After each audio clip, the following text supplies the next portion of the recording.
I'd like to share with you a short passage from the Bible. It doesn't happen very often that I read from the Bible as part of a teaching. This is from the New Testament, and it is a parable that Jesus tells that is very profound and absolutely relevant to the present time. So here we go.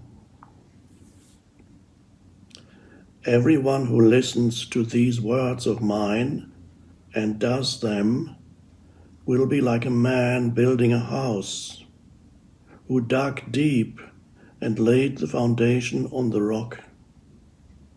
The rain fell, the floods came, and the wind blew and beat against the house. But it did not collapse.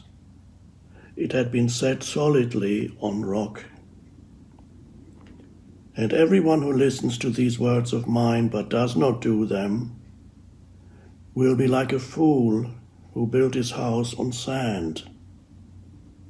The rain fell, the floods came, and the wind blew and beat against the house.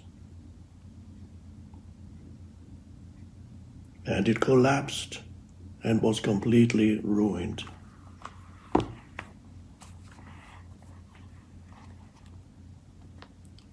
So let's understand the deeper meaning of this. Everyone who listens to these words and does them means obviously anybody who listens to the teaching and practices the teaching, and of course Jesus' teaching is find the kingdom of heaven that is within you, not anywhere else in space or time. Find the transcendent dimension, the kingdom of heaven that is within you, which is a deeper dimension or higher dimension of consciousness, accessible to everyone.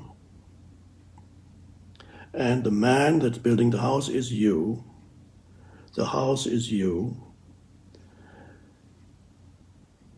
The floods come, the rain comes, beating against the house.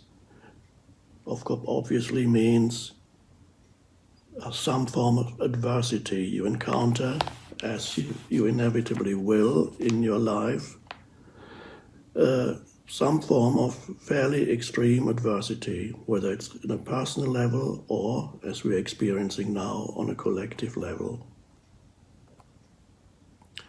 Now, if you haven't gone deep enough, because remember, you are the house. If you haven't gone deep enough, you have not found anything beyond the conceptual thinking mind, then the floods, the rain, the wind, the adversity, whatever it may be, in this case we know what it is, will devastate you. And even if you do not fall ill or contract the virus, the fear will consume you as it's consuming millions of humans at the present time. And why do you fear? What is fear? Fear are certain thought forms. You project yourself into some future moment, and you're not present. Because if you were present, you would realize that in this moment there's nothing to fear. Only when you leave this moment, fear arises as a thought form, which then creates an emotion. So,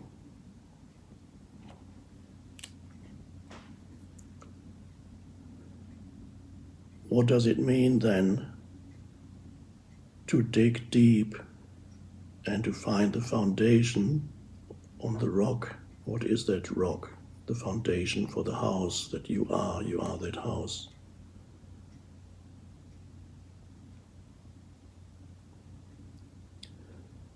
And I'd like you to take into a little meditation now in order to illustrate and to enable you to experience at first hand what it means to dig deep.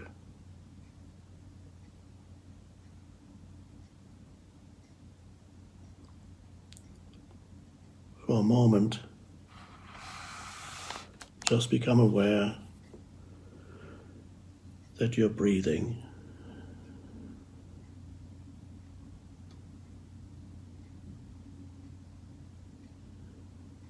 Become aware of yourself.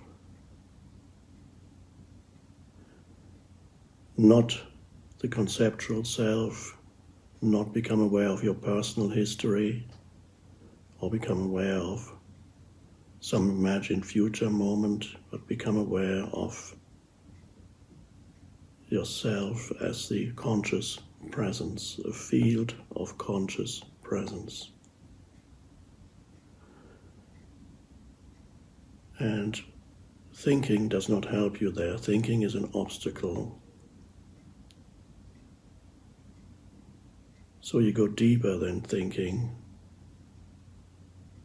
and you can be completely awake and present, and yet with very little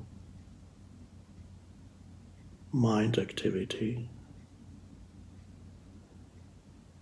And that is the beginning of the realization of your deep identity, what I sometimes call your essence identity. And your essence identity is inseparable from the present moment. It is the timeless, eternal present. It is a deeper dimension of consciousness than the one that you ordinarily identify with.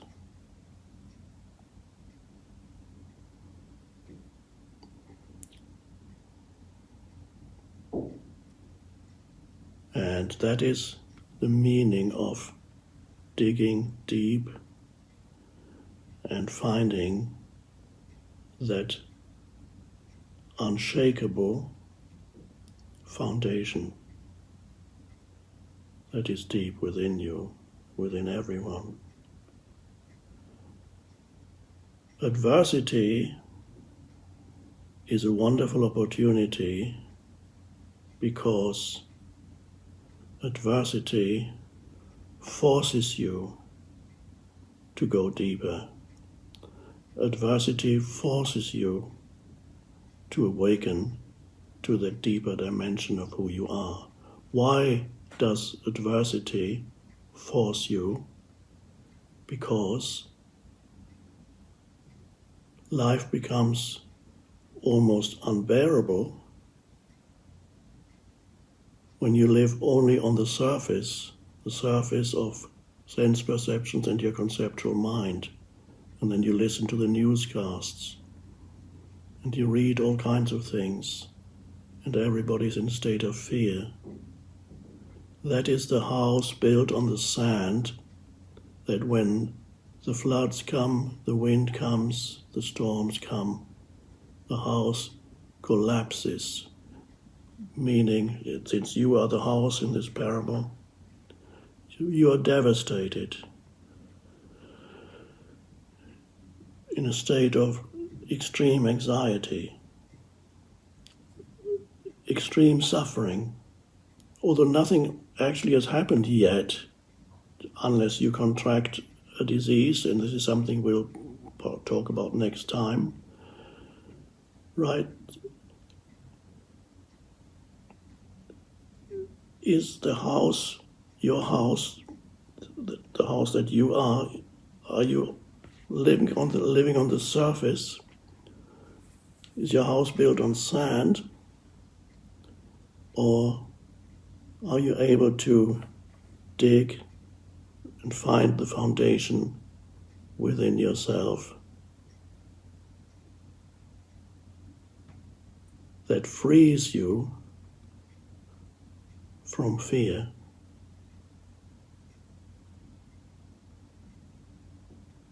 Now, when things are going well, it's unlikely that most humans